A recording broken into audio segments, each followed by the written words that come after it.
হরে কৃষ্ণ। মহাশিবরাত্রি ব্রত, শিব চতুর্দশী ব্রত কবে পালন করতে হবে, কিভাবে ব্রত পালন করতে হবে এবং ব্রতের বিধি নিয়ম, কিভাবে পূজা অভিষেক করতে হবে, সকল মন্ত্রাবলী এবং কখন পূজা অভিষেক করতে হবে, নিশীথকালীন পূজার সময়সূচি কখন, 4 প্রহর পূজার সময়সূচি, সারা বিশ্বের চতুর্দশী তিথির সময়সূচি আজকে আমরা প্রদান করব। তো অত্যন্ত গুরুত্বপূর্ণ এই ব্রত মহাশিবরাত্রি বা শিব চতুর্দশী ব্রত কবে পালন করতে হবে, 15ই ফেব্রুয়ারি নাকি 16ই ফেব্রুয়ারি, রবিবার নাকি সোমবার, এই বছর 2026 খ্রিস্টাব্দের ক্ষেত্রে কবে এই ব্রত পালন করতে হবে সেই সম্পর্কে অনেকে জানতে চেয়েছেন। যারা কৃষ্ণ মন্ত্রে রয়েছেন, কৃষ্ণ ভক্তগণ রয়েছেন, সেই ক্ষেত্রে ব্রত পালন করতে হবে 16ই ফেব্রুয়ারি 2026 সোমবার, ফাল্গুন মাসে কৃষ্ণ পক্ষের চতুর্দশী তিথি, এই মহাশিবরাত্রি ব্রত। শিব চতুর্দশী ব্রত হচ্ছে শিব ঠাকুরের অত্যন্ত প্রিয় এবং তার প্রিয় বারে সোমবারে পড়েছে। যারা কৃষ্ণ ভক্তগণ রয়েছেন তারা পালন করবেন সোমবার 16ই ফেব্রুয়ারি। কেন 16ই ফেব্রুয়ারি ব্রত পালন করতে হবে, কেন পালন করতে হবে 16 তারিখ 16ই ফেব্রুয়ারি সোমবারে, এর কারণ আমরা আজকে বিশ্লেষণ করব শাস্ত্র থেকে, কোনো মন গড়া ব্যাখ্যা নয়, শাস্ত্র সিদ্ধান্ত অনুযায়ী এবং আমরা বিশুদ্ধ পঞ্জিকা অনুযায়ী দেখব যে কখন চতুর্দশী তিথি শুরু হচ্ছে, কখন সমাপ্ত হচ্ছে, নিষিদ্ধ পূজার সময়সূচি কখন, সকল বিষয়গুলি আজকে আমরা বিশ্লেষণ করছি। তবে যারা শৈবগণ রয়েছেন, শিব ভক্তগণ রয়েছেন বা শৈব মন্ত্রে দীক্ষিত, তারা চাইলে 15 তারিখ উপবাস করতে পারেন। কিন্তু যারা কৃষ্ণ মন্ত্রে দীক্ষিত, কৃষ্ণ ভক্তগণ রয়েছেন, কৃষ্ণ অনুরাগী, সেই ক্ষেত্রে তাদেরকে ব্রত পালন করতে হবে শাস্ত্র সিদ্ধান্ত অনুযায়ী 16ই ফেব্রুয়ারি সোমবার। প্রথমে আমরা জানবো যে কেন সকলের ক্ষেত্রে এই শিবরাত্রি ব্রত, মহাশিবরাত্রি ব্রত কেন সকলেরই পালন করতে হবে, যারা কৃষ্ণ ভক্তগণ রয়েছেন তাদেরকেও কেন এই ব্রত পালন করতে হবে, সেই সম্পর্কে আমরা প্রথমে শাস্ত্র প্রমাণ সহকারে জানবো। শ্রী হরিভক্তি বিলাসের চতুর্দশ বিলাসের 187 নম্বর শ্লোকে উল্লেখ রয়েছে যে এই ফাল্গুন মাসে কৃষ্ণ পক্ষের চতুর্দশী তিথি, এই যে শিব চতুর্দশী, সেটি যারা কৃষ্ণ ভক্তগণ রয়েছেন তাদেরকেও ভগবান শ্রীকৃষ্ণের প্রীতি বিধানের জন্য সকল বৈষ্ণবদের প্রতি বছরই এই শিবরাত্রি ব্রত পালন করা কর্তব্য। কুর্ম পুরাণ উল্লেখ রয়েছে, স্বয়ং ভগবান শ্রীহরি ভৃগু মুনির নিকট উল্লেখ করেছেন যে শ্রীহরি পরায়ণ ব্যক্তিদের বৈকুণ্ঠ গতি হয় সত্য, কিন্তু যদি তারা মহাদেব বিদ্বেষী না হয়। ভগবান বলছেন যে শিবের নিন্দা পূর্বক যদি কেউ আমার অর্চনাও করে, 100 বৎসর যাবত আমার অর্চনা করে, তবু তাদেরকে অযুত সংখ্যক নরকে গমন করতে হয়। এবং মদ ভক্ত শিব বিদ্বেষী হলে, শিব ভক্ত মদ বিদ্বেষী হলে চন্দ্র সূর্য যতদিন স্থিতি থাকবে ততকাল তাদেরকে নরকে পচ্যমান হতে হবে। শাস্ত্রে কি বলা হয়েছে কুর্ম পুরাণে, প্রথম থেকে আমরা আবার বিশ্লেষণ করছি যে শ্রী হরিপরায়ণ ব্যক্তিদের বৈকুণ্ঠ গতি হয় সত্য, কিন্তু যদি তারা মহাদেব বিদ্বেষী না হয়। যারা শ্রী হরি পরায়ণ, যারা শ্রী হরির ভক্ত, যারা ভগবান শ্রীকৃষ্ণের ভক্ত, কৃষ্ণ ভক্ত, বৈষ্ণব, তারা বৈকুণ্ঠ ধামে গমন করবেন সেটি সত্য, কিন্তু যদি তারা মহাদেব বিদ্বেষী না হন। যদি কেউ কৃষ্ণ ভক্ত হয়ে গেছে বলে অভিমান করে, বৈষ্ণব হয়ে গেছে বলে ভান করে, কিন্তু শিব ঠাকুরের নিন্দা করে বা শিব ঠাকুরের বিষয়ে সমালোচনা আদি করে, তাহলে তারা কখনোই ভগবত ধামে প্রাপ্ত হতে পারবে না, কখনোই তারা ভগবানকে সন্তুষ্ট করতে পারবে না। ভগবান শ্রীহরি স্বয়ং উল্লেখ করেছেন যে শিব ভক্ত যদি আমার নিন্দা করে বা আমার ভক্ত শিব ঠাকুরের নিন্দা করে, তাহলে চন্দ্র সূর্য যতদিন থাকবে ততদিন তাদেরকে নরকে পচ্যমান হতে হবে, নরকে বসতে হবে। তাই কখনোই কোনো শৈব, যারা প্রকৃত শৈব, প্রকৃত শিব ভক্ত, কখনোই বৈষ্ণবদের নিন্দা করে না। প্রকৃত বৈষ্ণব কখনোই শিব ঠাকুরের ভক্ত শৈবদের নিন্দা করে না এবং সেটি করতে পারে না। যদি করে তাহলে তারা প্রকৃত শৈব নয়, প্রকৃত বৈষ্ণব নয়। শাস্ত্র সিদ্ধান্ত অনুযায়ী কার্য সম্পাদন করবে যে প্রকৃত শৈব এবং প্রকৃত বৈষ্ণব। ভগবান শ্রীকৃষ্ণ বলছেন যে যদি কেউ শিব ঠাকুরের নিন্দা করে, শিব ঠাকুরের যে ভক্তগণ রয়েছেন শৈব, তাদের নিন্দা করে, তাহলে ভগবান শ্রীকৃষ্ণ সেবা পূজা আদি করার মাধ্যমেও তারা কিন্তু ভগবানকে সন্তুষ্ট করতে পারবে না, তাদেরকে 10,000 নরকে গমন করতে হবে, অযুত সংখ্যক নরকে গমন করতে হবে যদি কেউ শিব ঠাকুরের নিন্দা আদি করে কোনো বৈষ্ণব। তাই প্রকৃত বৈষ্ণব, প্রকৃত সাধু অবশ্যই সকলের সম্মান দান করবে, সর্বজীবে সম্মান দান করবে, জানি কৃষ্ণ অধিষ্ঠান। তো সেই কারণে যারা শৈবগণ রয়েছেন শিব ঠাকুরের ভক্ত, তাদেরকেও বৈষ্ণবগণ সম্মান করবে। শৈবগণ রয়েছেন শিব ঠাকুরের ভক্ত, তারাও কিন্তু বৈষ্ণবদেরকে সম্মান করবে। এবং অবশ্যই বৈষ্ণবগণও শিব ঠাকুরের মহিমা কীর্তন করেন এবং শৈবগণও ভগবান শ্রীকৃষ্ণের, ভগবান শ্রীহরির মহিমা কীর্তন করেন। পদ্ম পুরাণে ব্রতখণ্ডে উল্লেখ রয়েছে কি সূর্য উপাসক, কি শৈব, কি বৈষ্ণব, কি অন্য উপাসক, সকলের ক্ষেত্রেই এই শিবরাত্রি ব্রত পালন করতে হবে। এবং যদি কেউ শিবরাত্রি ব্রত বিমুখ হয়, তাদের অন্যান্য সকল কৃত পূজায় ফলবতী হয় না। তো সেই কারণে অবশ্যই ফাল্গুন মাসে কৃষ্ণপক্ষের চতুর্দশী ব্রত সকলেরই অবশ্যই পালন করতে হবে। তো যারা বৈষ্ণবগণ রয়েছেন তারা কেন এই শিব চতুর্দশী ব্রত পালন করবেন। এর কারণ উল্লেখ রয়েছে হয়শীর্ষ পঞ্চতত্ত্ব শাস্ত্রে যে বৈষ্ণব প্রধান হিসেবে যে প্রাধান্য হেতু এবং সদাচার বশত সকল বৈষ্ণবদেরকে এই শিব চতুর্দশী ব্রত পালন করতে হবে। কেন? বৈষ্ণব প্রধান হিসেবে শ্রেষ্ঠতা বশত এবং সদাচার হেতু, এটা বৈষ্ণবের একটা সদাচার, এবং বৈষ্ণব প্রধান হিসেবে যেহেতু শ্রেষ্ঠ হচ্ছেন শিব ঠাকুর, সেটি অষ্টাদশ পুরাণের মধ্যে সর্বশ্রেষ্ঠ শ্রীমদ ভাগবত মহাপুরাণে উল্লেখ রয়েছে। শ্রীমদ ভাগবত মহাপুরাণের দ্বাদশ স্কন্ধের ত্রয়োদশ অধ্যায়ের ষোড়শ শ্লোকে সেটি উল্লেখ রয়েছে যে নিম্নগানাম যথা গঙ্গা দেবানাম অচ্যুত যথা বৈষ্ণবানাম যথা শম্ভুঃ পুরাণানাম ইদম তথা, যে সমস্ত নিম্নগামীদের মধ্যে সমস্ত নদীসমূহের মধ্যে যেমন গঙ্গা সর্বশ্রেষ্ঠ, নিম্নগানাম যথা গঙ্গা, দেবানাম অচ্যুত যথা, ভগবানের একটি নাম হচ্ছে অচ্যুত, কারণ তিনি কখনোই চ্যুত হন না, ভগবান শ্রীকৃষ্ণের একটি নাম, সমস্ত দেবগণের মধ্যে তিনি হচ্ছেন সর্বশ্রেষ্ঠ। তেমনি ভাবে বৈষ্ণবানাম যথা শম্ভুঃ পুরাণানাম ইদম তথা, শিব ঠাকুর তিনি হচ্ছেন সমস্ত বৈষ্ণবদের মধ্যে শিরোমণি এবং সমস্ত পুরাণের মধ্যে সর্বশ্রেষ্ঠ হচ্ছে এই ভাগবত মহাপুরাণ। এটি ভাগবত মহাপুরাণের দ্বাদশ স্কন্ধে ত্রয়োদশ অধ্যায় ষোড়শ শ্লোকে উল্লেখ রয়েছে। কেন তিনি সমস্ত বৈষ্ণবদের মধ্যে শ্রেষ্ঠ? পঞ্চমুখে রাম নাম করে ত্রিপুরারি, কারণ তিনি সর্বদা পঞ্চমুখে রাম নাম জপ করেন। সেই কারণে সমস্ত বৈষ্ণবদেরও এই শিব চতুর্দশী ব্রত পালন করতে হবে। স্কন্দ পুরাণের নাগরখণ্ডে উল্লেখ রয়েছে পৃথিবীতে যত প্রকার স্থাবরচর যত রকম শিবলিঙ্গ রয়েছে, এই ফাল্গুন মাসে কৃষ্ণপক্ষের চতুর্দশীতে নিশা যুগে সেই সমুদ্রে স্বয়ং শিব ঠাকুর অবস্থান করেন এবং সকলের পূজা আদি তিনি আনন্দ সহকারে গ্রহণ করেন, সকলকে বিশেষভাবে কৃপা আশীর্বাদ প্রদান করেন। স্কন্দপুরাণে উল্লেখ রয়েছে যে বৈষ্ণব হয়েও যদি কেউ শিবরাত্রি ব্রত পালন করে তাহলে হরি ভক্তি সারবর্ষী শঙ্করের প্রসাদে তার বিশেষভাবে কৃষ্ণ প্রেম ভক্তি লাভ করতে পারে। অর্থাৎ হরি ভক্তি কৃষ্ণ প্রেম ভক্তির যে নির্যাস, যে সার, যেটি তিনি বর্ষণ করেন, সকলকে প্রদান করেন, কারণ তিনি অত্যন্ত কৃপাময় শিব ঠাকুর, তিনি সকলের কৃষ্ণ প্রেম ভক্তি বর্ষণ করেন, কৃষ্ণ প্রেম ভক্তির নির্যাস সকলকে প্রদান করেন। তাহলে তাঁর কৃপায় আমরা কৃষ্ণ প্রেম ভক্তি লাভ করতে পারবো, যেটি হচ্ছে আমাদের মূল উদ্দেশ্য, কৃষ্ণ ভক্তি লাভ করা। তাই সকল বৈষ্ণবগণ কৃষ্ণ ভক্তি লাভের জন্যই এই শিবরাত্রির ব্রত পালন করেন সকল বৈষ্ণবগণ। তো কিভাবে পালন করতে হবে? যারা বৈষ্ণবগণ রয়েছেন, কৃষ্ণ ভক্তগণ রয়েছেন, তারা 16 ফেব্রুয়ারি 2026 সোমবারে পালন করবেন কমপক্ষে দুপুর 12টা পর্যন্ত উপবাস। যদি কেউ মনে করেন যে আপনি সারাদিন উপবাস থাকবেন, সারাদিন রাত উপবাস থাকবেন, আপনি উপবাস ব্রত পালন করতে পারবেন। কেউ মনে করেন যে আমি সন্ধ্যা পর্যন্ত নির্জল উপবাস করে এরপর ফলমূল গ্রহণ করব, সেটি করতে পারবেন, কিন্তু কমপক্ষে দুপুর 12টা পর্যন্ত উপবাস পালন করেন যারা কৃষ্ণ ভক্তগণ রয়েছেন। তো সেই ক্ষেত্রে সোমবারে দুপুর 12টা পর্যন্ত উপবাস পালন করবেন। যদি কেউ মনে করেন যে আমি সকালে অভিষেক আদি করতে পারবো কিনা, হ্যাঁ করতে পারবেন। আপনি চাইলে এই সকালে বা মধ্যাহ্নকালের মধ্যে আপনি শিব ঠাকুরের বিশেষ পূজা, অভিষেক, পুষ্পাঞ্জলি অর্পণ, বিল্লপত্র অর্পণ আদি করতে পারেন, অর্ঘ্য প্রদান করতে পারেন এবং বিশেষভাবে ভগবানকে ভক্তি নিবেদন করে সেই কৃষ্ণ প্রসাদ শিব ঠাকুরকে অর্পণ করে সেই মহাপ্রসাদ দুপুর 12টার পরে আপনারা অন্ন প্রসাদ আদি গ্রহণ করতে পারবেন। আর কেউ যদি মনে করেন যে আমি সারাদিন রাত উপবাস থাকবো এবং আমি বিশেষ করে নিষেধকালীন সেবা পূজা যে অভিষেক রয়েছে সেটি করতে চাই, তাহলে আপনি করতে পারবেন। তো কিভাবে, কখন, কি মন্ত্রে সেই পূজা অভিষেক করতে হবে চলুন আমরা জেনে নেই। কিন্তু তার পূর্বে বহুল আলোচিত একটি বিষয় যে কেন 16 ফেব্রুয়ারি ব্রত পালন করবেন বৈষ্ণবগণ, কেন সোমবার ব্রত পালন করবেন, কেন শৈবগণ 15 তারিখ ব্রত পালন করবেন, সেই সম্পর্কে শাস্ত্রে কি উল্লেখ রয়েছে চলুন আমরা দেখে নেই। এই সম্পর্কে হরিভক্তি বিলাসের চতুর্দশ বিলাসের 204 নম্বর শ্লোকে উল্লেখ রয়েছে যে 2 দিনে প্রদোষ ব্যাপিনী চতুর্দশী থাকলে 2 দিনেই চতুর্দশী তিথি 2 দিনই প্রাপ্ত হয়েছে, যেটা এই বছরের ক্ষেত্রে হচ্ছে, আমরা সেই তিথি সময়সূচি কিন্তু প্রদান করব। বলা হয়েছে 2 দিনে প্রদোষ ব্যাপিনী চতুর্দশী তিথি থাকলে তাহলে প্রথম দিনে ব্রত করা অন্য উপাসকের কর্তব্য। যারা শৈবগণ রয়েছেন শিব ঠাকুরের উপাসক, তাদের ক্ষেত্রে প্রথম দিন ব্রত করা কর্তব্য, অর্থাৎ তারা 15 তারিখ ব্রত পালন করতে পারেন। কিন্তু প্রথম দিন যদি ত্রয়োদশী বিদ্যা হয়, ত্রয়োদশী যুক্ত হয়, তাহলে পূর্ব দিনে ব্রত করা বৈষ্ণবের অনুচিত।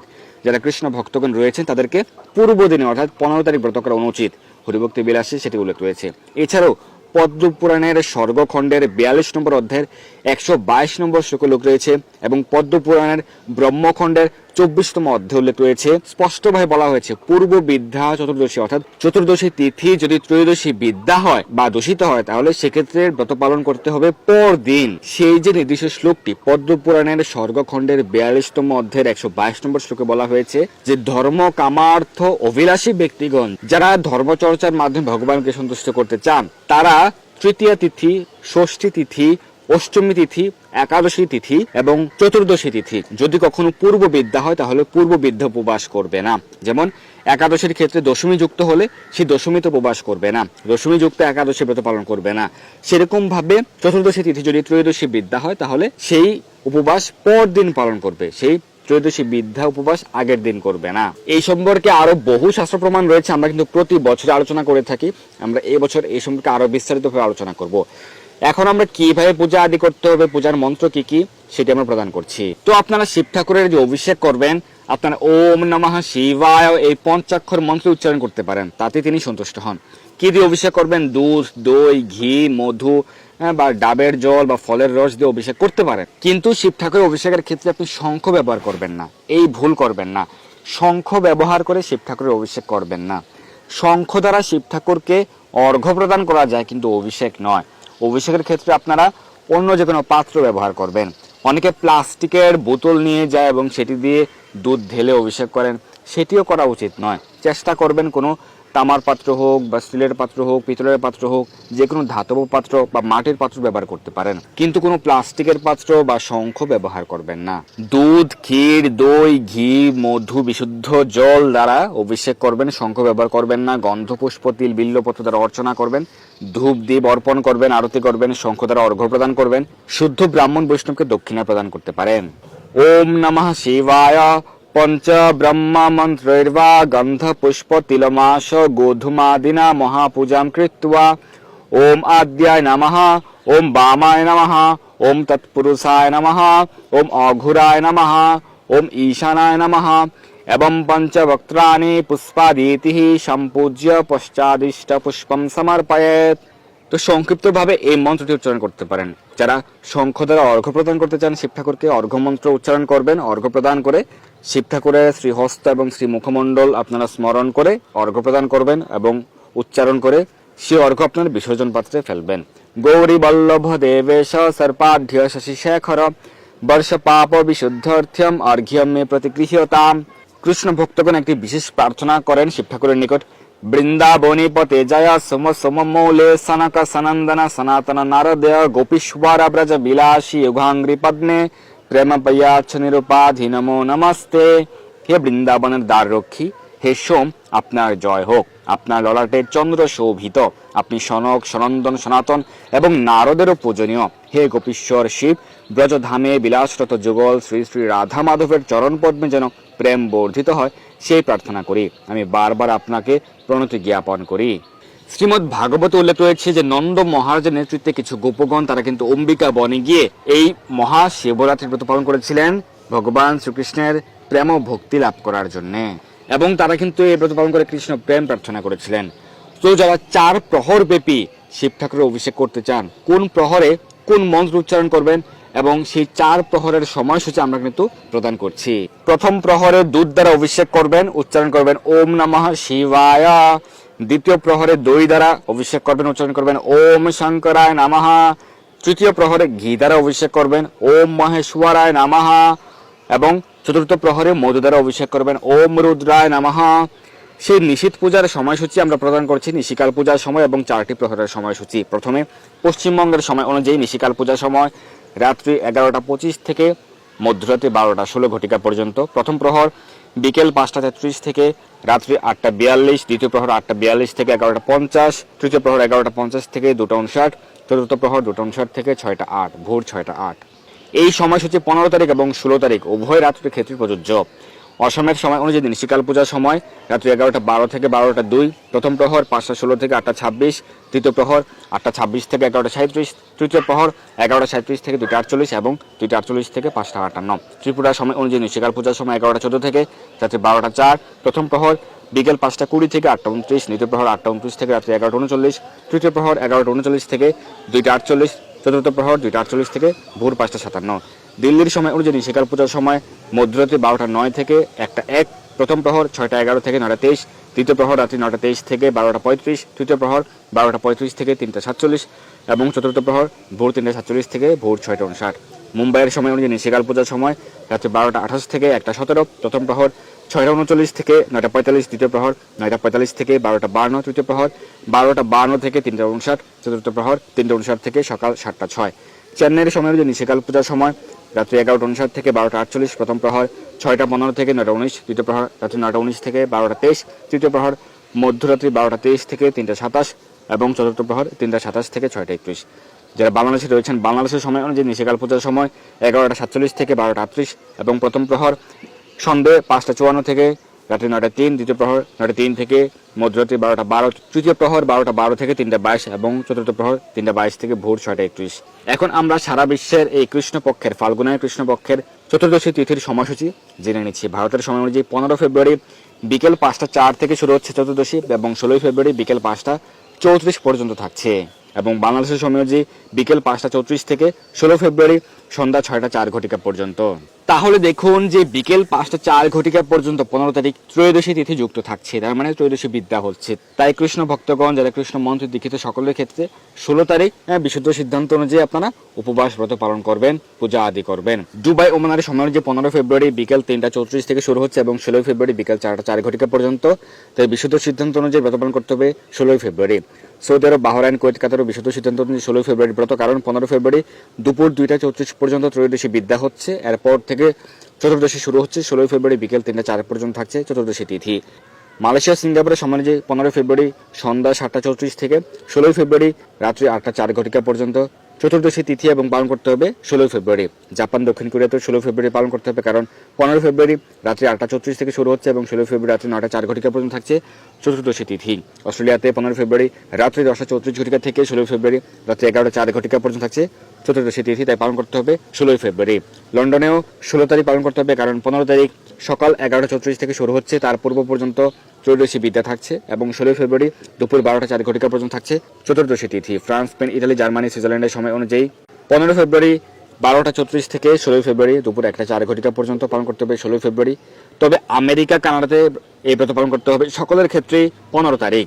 আমেরিকা, কানাডার ক্ষেত্রে নিউ ইয়র্ক, জর্জিয়া, ফ্লোরিডার সময় অনুযায়ী 15 ফেব্রুয়ারি ভোর 6:34 থেকে সূর্য উদয়ের পূর্বেই শুরু হচ্ছে চতুর্দশী তিথি, তাই ত্রয়োদশী বিদ্যা হচ্ছে না, এবং 16 ফেব্রুয়ারি সকাল 7:04 পর্যন্ত থাকছে চতুর্দশী তিথি, তাই আমেরিকাতে পালন করতে হবে 15 তারিখ। টেক্সাসের সময় অনুযায়ী ভোর 5:34 থেকে শুরু হচ্ছে এবং 16 ফেব্রুয়ারি ভোর 6:04 পর্যন্ত। ক্যালিফোর্নিয়া, সান ফ্রান্সিসকোতে 15 ফেব্রুয়ারি ভোর 3:34 থেকে 16 ফেব্রুয়ারি ভোর 4:04 পর্যন্ত, এবং কানাডার মন্ট্রিল, টরন্টোতে 15 ফেব্রুয়ারি ভোর 6:34 থেকে 16 ফেব্রুয়ারি সকাল 7:04 পর্যন্ত। তাই আমেরিকা, কানাডায় সকলের ক্ষেত্রে এই ব্রত পালন করতে হবে 15 ফেব্রুয়ারি। তো আমরা জেনে গেলাম যে সারা বিশ্বের চতুর্দশী তিথির সময়সূচি এবং 4টি প্রহরের সময়সূচি, কোন প্রহরে কি দ্বারা অভিষেক করতে হবে, কি মন্ত্রোচ্চারণ করতে হবে, সকল মন্ত্রাবলী, অভিষেক মন্ত্র আমরা কিন্তু জেনে গেলাম। তো আপনারা সকলে সঠিকভাবে সঠিক দিনে পালন করুন এই মহা শিবরাত্রি ব্রত। শিব ঠাকুর তিনি অত্যন্ত কৃপাময়, তার একটি নাম হচ্ছে আশুতোষ। মিরুষ্টুম বলা হয়েছে কারণ তিনি অল্পতেই সন্তুষ্ট হন। তাই আমরা তার এই যে ব্রত পালন করার মাধ্যমে আমরা বিশেষভাবে প্রার্থনা করতে পারি যেন আমরা কৃষ্ণ প্রেম ভক্তি লাভ করতে পারি, তাহলে তিনি আমাদেরকে সেই আশীর্বাদ প্রদান করবেন। সকলের কৃষ্ণ প্রেম ভক্তি লাভ হোক, সকলের জয় হোক। ধন্যবাদ সবাইকে। হরে কৃষ্ণ, হর হর মহাদেব।